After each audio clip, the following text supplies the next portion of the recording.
কাকে দিতে হবে এটা নিয়ে আজকে আলোচনা। কাকে দিবেন ভোট? কোন লোকটা বিড়ি খায়, কোন লোকটা ঘুষ খায়, কোন লোকটা সমাজের নেতৃত্ব দানের ক্ষমতা রাখে, কোন লোকটা আল্লাহ কার কাছে গেলে টিয়ার কাবিকা বস্ত্র ভাতা, বৃত্ত ভাতা, প্রেগনেন্ট ভাতা, রাস্তাঘাট কারবার সব কিছু সঠিকভাবে আদায় হবে এরকম একটা সিদ্ধান্ত আপনারা নেবেন। এমন সময় যেই লোকটা এই কাজগুলো সঠিকভাবে বাস্তবায়ন করতে পারবে তাকে যদি ভোট না দেন, আল্লাহ রাব্বুল আলামিন বলেছেন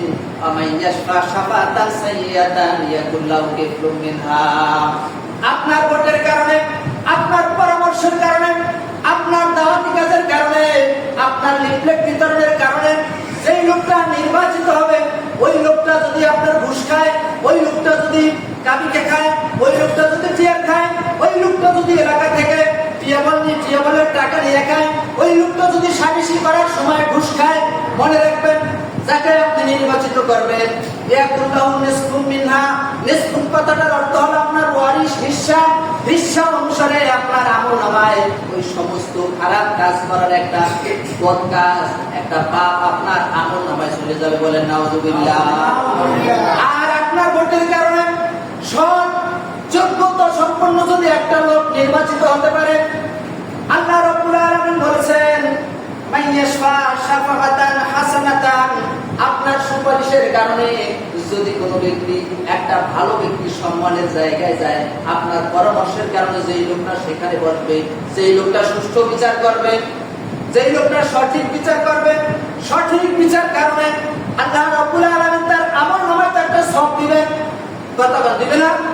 যিনি সঠিক বিচার করবেন, যিনি ন্যায় বিচার করবেন, কিয়ামতের ময়দানে আল্লাহ রাব্বুল আলামিন তার রাসূল পাক সাল্লাল্লাহু আলাইহি ওয়াসাল্লামের মাধ্যমে বলেন আরশের ছায়ায়, যেই দিন কোনো ছায়া থাকবে না আরশের ছায়া ছাড়া, লা জিল্লা ইল্লা জিল্লাহি ইয়াউমাল কিয়ামা, কিয়ামতের ময়দানে যেদিন কোন আরশের ছায়া ছাড়া কোনো ছায়া থাকবে না, সেই দিন সর্বপ্রথম যে ব্যক্তি আরশের ছায়া থাকবে তিনি হলো ইমামুন আদিলুন। সেই ব্যক্তি হলো ন্যায় বিচারক। কে? এক নম্বরে যে ব্যক্তি আরশের নিচে ছায়ায়, আরশের ছায়ায় যিনি ছায়া পাবে, সর্বপ্রথম 7 শ্রেণীর লোক সেখানে ছায়া পাবে, 7 শ্রেণীর লোক সেখানে আশ্রয় পাবে। সেই সর্বপ্রথম যে পাবে তিনি হলেন ন্যায় বিচারক। বলেন আলহামদুলিল্লাহ।